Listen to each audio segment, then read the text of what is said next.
nalala nyo yung sa People's Initiative. Eh kung hinayaan ko na lang magdiskusyon kami sa plenaryo, wala kami consensus. Hindi nyo nakita yung front page natin na litrato. Hawak-hawak namin yung 24 signatures on the resolution expressly going against that fake People's Initiative, di ba? I had to get that through consensus, through consultation. So that's my style. And when we discussed many measures, when we discussed Create More, when we discussed all the very important bills, pati Maharlika, we had to have consensus building and consultation. May debate pa rin sa floor. Hindi naman mawawala yung debate sa floor. Pero at least, ang kagandahan yan, alam nila yung issue. Diba? Minsan, nasa floor na kami, nagtitingin na kami ni Nancy Binay, sasabihin niya, ano bang direksyon ng Senado dito? Hindi ko alam. Siyempre, mayroon tayong decision dito sa iba't ibang or opinions dito sa iba't ibang mga issues. Pero, yan ang gusto sana namin maiba. And of course, we don't like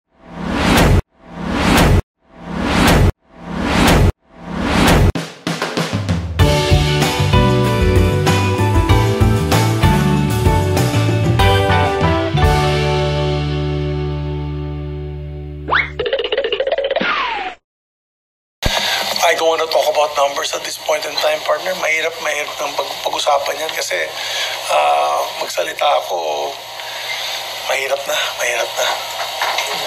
Sir, yung sa impeachment lang, sinabi nyo rin kanina na parang tutol kayo na tumawid. Dapat end sa 19 Congress. So, ibig sabihin, pag nag-start yung 20th Congress at italahayin yung impeachment, hindi nyo na mapaharangin. Hindi na. Well, pag din-desisyon yung grupo na ituloy ang diskusyon, we have to continue with the process. Okay. Huwag tayo matakot bumoto. Diba? Bumoto tayo. Many of them have made up their minds anyway. So let's proceed with the process. You want to shorten it? Okay. But then let's vote. Let's decide. Sir, si Mayra, yung kung nakita yung resolution? Okay. Okay lang? Okay, Raymond. Doon lang sa parang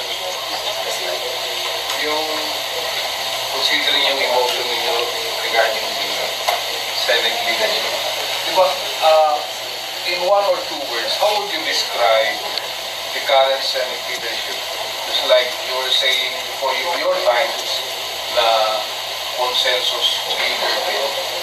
What about today?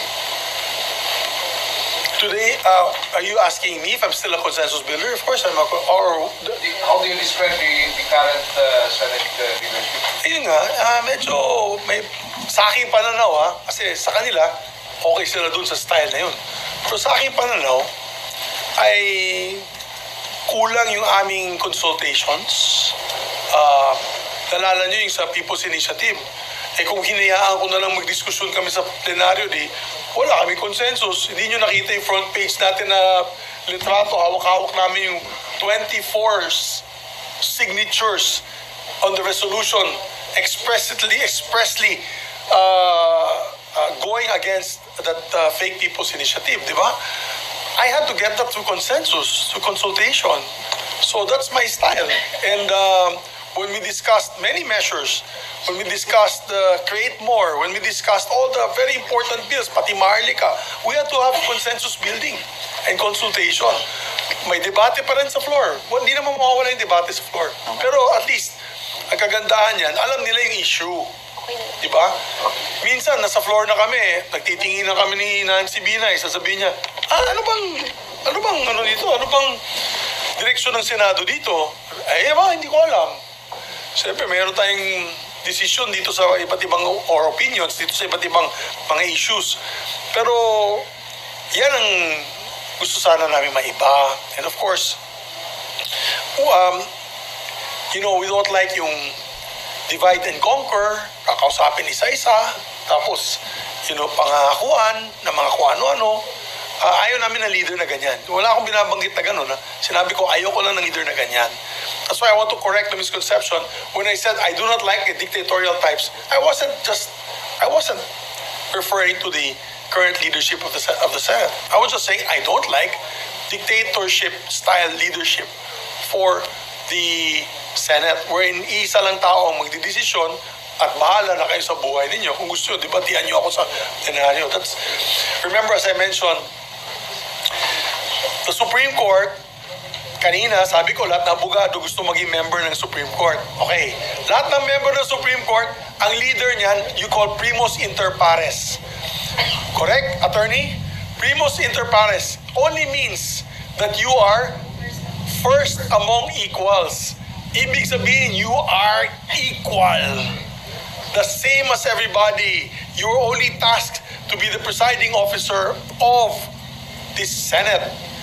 You should not have control of whatever funds and say who it should be given to or who should be taken from.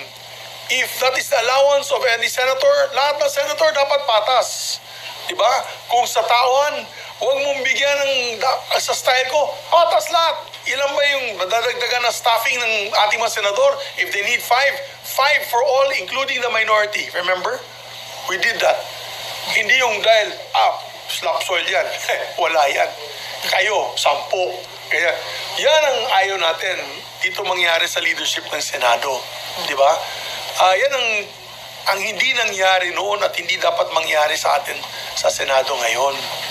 That's why, I miss the leadership, for example, Senate President Drilon, Senate President Soto, Senate President Juan Ponce Enrile, even Senate President Nene Pimentel, who I had the pleasure of being my minority floor leader when I was majority floor leader in 2007. They would probably now, they would be cringing on the fact of what's happening to the Senate.